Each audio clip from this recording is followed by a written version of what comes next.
Bonsoir à toutes et à tous, bienvenue dans le JT du continent, le journal qui revient chaque semaine sur l'actualité qui fait parler. Parfois beaucoup, parfois trop, et parfois pas du tout. Ici, nous vous racontons les informations que tout le monde connaît, mais que personne n'ose vraiment dire.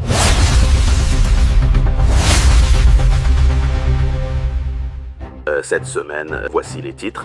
Bébé Matisse, la justice frappe fort, mais le cœur reste brisé. Assemblée nationale, après 30 ans, le fauteuil change, le système respire, CAF, le Sénégal joue, le Maroc gagne, et les supporters ne comprennent rien.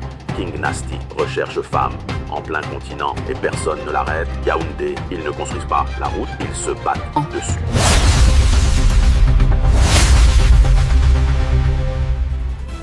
Sans transition, une déclaration qui ne passe pas inaperçue. King Nasty, figure bien connue du continent, se retrouve au cœur d'une polémique après une vidéo devenue virale.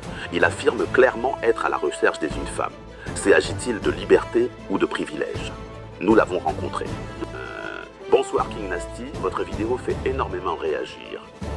Je parle simplement de ma vie. Les gens exagèrent. Tout le monde ne peut pas exposer de la même manière, ou peut-être. Vous ne regardez pas? Et moi, je ne regarde pas ça. Et je cherche l'amour, et c'est tout. Une polémique révélatrice qui relance une question essentielle. Les règles sont-elles réellement les mêmes pour tous?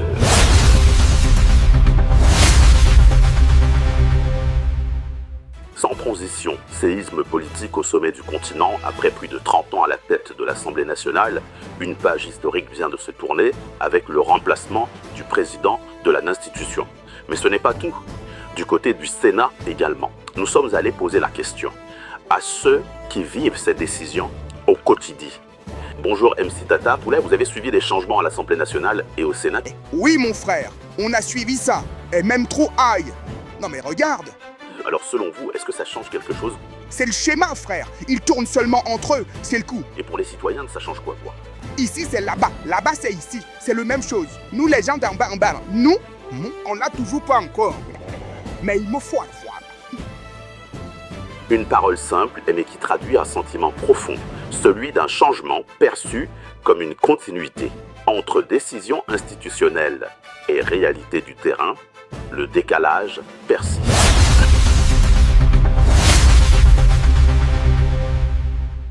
Sans transition, il y a des sujets pour lesquels les mots deviennent difficiles. C'est toute une société qui s'interroge sur la protection des plus vulnérables. Nous avons recueilli une réaction inédite. Bonsoir Lustre Bitomo, peut-on parler d'une décision exemplaire? Exactement, mais le verdict est tombé. C'est une décision forte. Rien ne peut réparer ce qui s'est passé. Bon, mais malheureusement, pour une simple grisillade, on va encore devoir attendre 10 ans. Et pourtant, demain, c'est samedi. Un jour libre, on peut clôturer ce dossier. Une décision lourde qui laissera une trace durable dans la mémoire du continent. D'après l'émotion, place maintenant à une autre interprétation, version football.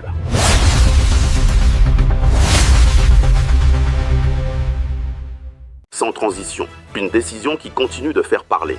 La CAF a annulé la victoire du Sénégal pour finalement attribuer le titre au Maroc. Une attente inattendue qui sème la confusion et des réactions.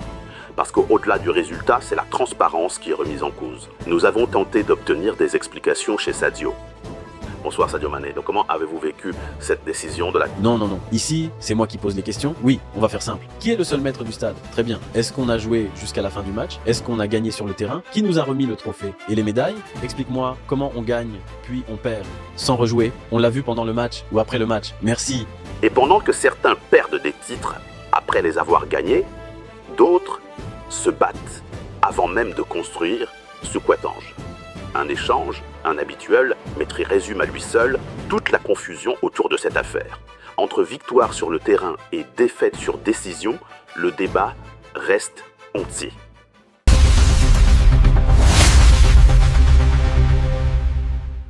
Sans transition, ce qui s'est passé à Yaoundé dépasse désormais le simple chantier et entre directement dans une autre dimension. Bienvenue dans Yaoundé Borza. Dans une ville où les routes ne finissent jamais, deux puissances allaient s'affronter sans jamais se calmer. D'un côté, la ministre, au regard de feu, Célestine Ketcha, version Jack Bauer, prête à tout, même au milieu du chaos. De l'autre, le maire, gardien du territoire, Luc Messi Atangana, protecteur des chantiers et des délais en retard. Évidemment, tout commence sur un axe stratégique, une route importante pour une visite imminente. Mais les travaux étaient à l'arrêt. Le temps pressait et la tension montait. La ministre décide alors d'invoquer une nouvelle entreprise. Boum!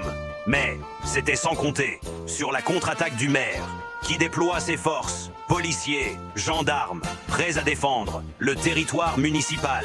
Et soudain, le choc, ouvriers contre forces de l'ordre, cris, tensions, affrontements, un véritable combat, en plein chantier. Les images deviennent floues, certains parlent de séquestration, d'autres de simple incompréhension.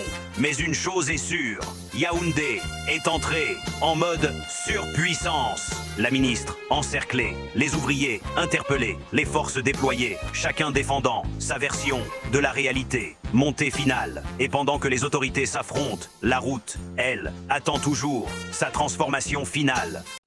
Voilà un affrontement institutionnel qui montre que parfois, au continent, ce ne sont pas les routes qui avancent, mais les tensions.